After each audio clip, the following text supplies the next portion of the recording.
మీ బంగారాన్ని సొమ్ముగా మార్చే బాధ్యత మాది. తాకట్టులో ఉన్నా సరే విడిపించి కొనబడును. వివరాలకు సంప్రదించండి కొమూరి గోల్డ్, ఆంధ్రప్రదేశ్ మరియు తెలంగాణ. మీరు ఇప్పటి వరకు ఇదే మాట చెప్పారు, ఇదే మాట మీద ఉంటారు, ఉండి తీరుతారని చెప్పి మీ ఫ్యాన్స్, మీ సన్నిహితులు కూడా నాకు చెప్తున్నారు. ఓకే, కొంతవరకు నమ్ముదాం. ఇక్కడ కామ పెడతాను. మాధురి గారు ఉంటారా లేదా అనేటువంటిది నాకు కావాల్సినటువంటి క్వశ్చన్ కదా. ఏంటి మాధురి గారు, అసలు నేను రాజకీయాల్లో పదవుల ఆశించి వస్తే కదా ఇవన్నీ.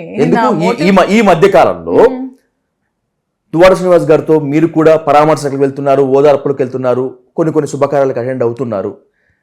ఇద్దరు ముగ్గురు అంటున్నారు, ఏంటి అభినవ జయలలిత అవుదామని చెప్పా, ఇట్లా అవుదాం. అది మీరు ఇప్పుడు చూస్తున్నారేమో. నేను చాలా ఇయర్స్ నుంచి సోషల్ వెల్ఫేర్ యాక్టివిటీస్ చేస్తున్నాను. అది శ్రీనివాస్ గారికి, మా టెక్కల్ ప్రజలు చాలా మందికి తెలుసు. ఇప్పుడు మీరు ప్రజల్లోకి రావడం చూస్తున్నారేమో. నేను చాలా మంది అసలు పేద ప్రజలు కష్టాల్లో ఉన్నారంటే నా వంతు సాయం చేయడానికి నేను ఎప్పుడు ఫస్ట్ ఉంటాను. ఎంతో మందికి హెల్ప్ చేశాను, ఎంతో మందికి చదివించాను, ఎంతో మంది పిల్లలకి ఫ్రీగా డాన్స్ క్లాసెస్ చెప్పాను. కొన్ని వేల మంది పిల్లలకి ప్రతిరోజు ఉచితంగా క్లాసెస్ చెప్పేదాన్ని. అట్లీస్ట్ వాళ్ళైనా విద్య నేర్చుకుంటారని ఎంతోమంది పేద పిల్లలు చదివించాను. ఇప్పుడు వాళ్ళు సివిల్స్ ప్రిపేర్ అవుతున్నారు, కొంతమంది పిల్లలు చక్కగా ఉన్నారు. నేను ఈమె చేసిన సర్వీస్లో ఒకటి చూశాను, మీకు చూపెడతాను. పాపని ఒక బిడ్డని కనేసి ముళ్ళకంపలో పడేసినారు. నాకు తెలీదు, ముళ్ళకంపలో పడేస్తే ఆ బిడ్డ చనిపోయిందని అందరూ పారిపోయారు. కానీ ఈమె ఆ బిడ్డని తీసి పెంచి పోషించిందట. నాకు తెలియదు. నేను ప్రచారానికి గడప గడపకి వెళ్తుంటే ఒక 10వ తరగతి చదువుతున్న అమ్మాయి నా దగ్గరికి వచ్చింది. ఆర్థిక ఇబ్బందుల్లోనూ ఇంకొక నేను పెంచుకుంటాను ఈ బిడ్డనంటే ఓ తల్లికి ఆ బిడ్డను అప్పచెప్పి ప్రతి నెల తోచినంత డబ్బులు ఇస్తూ పెంపకం చేసిందంట మాధురి. ఆ బిడ్డ మాధురికి ముళ్ళలో దొరికినటువంటి పడేసినటువంటి ఆ పసిబిడ్డని నాకు తెలియదు.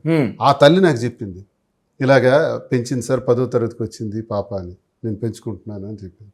అంటే ఇలాంటివి ఎన్నో తను చేసింది, తనకు అలవాటు ఉన్నటువంటి జీవితం. అదంతా రాజకీయాలకి ఇప్పుడు ఆమె చేసిన పనులకి సంబంధం లేదు. మేము రాజకీయంగా నేను పదవులు ఆశించి రాలేదండి. జగన్మోహన్ రెడ్డి గారు అంటే నాకు అభిమానం. మీరు ఇప్పుడు పదవులు ఆశించి రాలేదు, ఒప్పుకుంటారు. కానీ ఎప్పుడు పదవులు లేకుండా ఇలాగే ఉండిపోతారా? అది సారన్నట్టు దైవాధీనం, కాలం నిర్ణయిస్తారు. తప్పితే ఎలా నమ్మాలి మాధురి గారు? అసలు నమ్మశక్యంగా కూడా లేదు కదా. ఆశించకుండానే కదా ఈ 4 years నేను వర్క్ చేశాను. నేను బయటకైనా వచ్చాను, కనీసం నేను వైసీపీలో ఉన్నానని. వైసీపీలో నేను ఏదైనా ఈ పోస్ట్లో ఉన్నాను మీరు ఎప్పుడైనా చూసారా? కానీ నేను వైసీపీలోనే ఉన్నాను. వైసీపీ కోసం చాలా కష్టపడ్డాను. నేను నా ప్రాణాలు సైతం పెట్టి నేను పార్టీ కోసం కష్టపడి నేను వర్క్ చేశాను. కానీ మీకు ఎవరికైనా తెలిసిందా? ఎవరికైనా ఇంతవరకు ఈ 2 years, ఈ 3 yearsలో ఎవరికైనా తెలిసిందా? కానీ నేను పార్టీ కోసం వర్క్ చేస్తాను. నేను పదవి ఆశిస్తే నేను అలా మీరు అన్నట్టు అడ్వర్టైజ్మెంట్ చేసుకోవాలి, అవి చేసుకోవాలి. మీరు అన్నట్టు అభినవ్ జయలలిత అనుకుంటున్నారంటే ఆ పదం అనడానికి నేను చాలా ప్రౌడ్గా ఫీల్ అవ్వాలి మీరు అలా అన్నందుకు. ఎందుకంటే నాకు ఒక రకంగా చెప్పాలంటే ఇన్స్పిరేషన్ ఆవిడ జయలలిత గారు. ఎందుకంటే ఆవిడ ఒక మహిళగా ఎన్నో అవమానాలు ఎదుర్కొని ఎన్నో అవమానాలు ఎదుర్కొని ఎంత మంచి స్థాయికి వచ్చి తనేంటో తను ప్రూవ్ చేసుకుంది.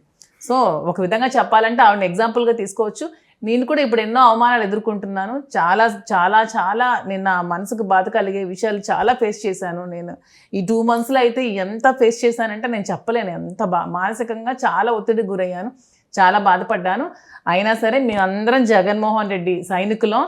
జగన్మోహన్ రెడ్డి సోషల్ మీడియా కూడా మీరు అన్నట్టు తొక్కేస్తే ఉండిపోవడానికి వాళ్ళేమి ఇది కాదు. ఎంత తొక్కితే అంత పైకి వచ్చే ఉప్పెన్ కెరటాలు లాంటి వాళ్ళు సోషల్ మీడియా కార్యకర్తలు, వైసీపీ కార్యకర్తలు కానీ వైసీపీ సోషల్ మీడియా కానీ ఒకళ్ళు తొక్కేస్తే ఉండిపోయే వాళ్ళేం కాదు. అది మీరు అందరూ గుర్తుపెట్టుకోండి.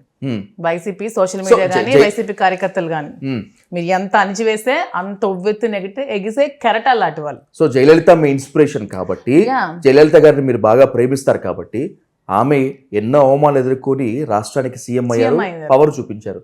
మీ టార్గెట్ కూడా సీఎం పోస్టా? Nice joke. అది జోక్ ఏముంది దాంట్లో? ఎవరికి తెలుసు సార్, రాజకీయాల్లో ఒక కార్యకర్తగా జగన్మోహన్ రెడ్డి గారికి సేవ చేసుకుంటే మాకు చాలు. అది మా జీవితం. గాడ్. ఎందుకంటే ఎంతో మంది పేదలకి నాకు ఇలాంటి క్వాలిటీస్ ఉన్నాయి కదా ముందప్పటి నుంచి. మా జగన్మోహన్ రెడ్డి గారు కూడా చూడండి ఎప్పుడు మంచి విద్య పేద పిల్లలకి అందాలని, మంచి వైద్యం ప్రతి ఒక్క పేద ప్రజలకు అందాలని, ఇవన్నీ ఆలోచనలు కలిగిన వ్యక్తి కదా. సో అలాంటి వ్యక్తి ముందు తరాలకి ఇంకా చాలా అవసరం.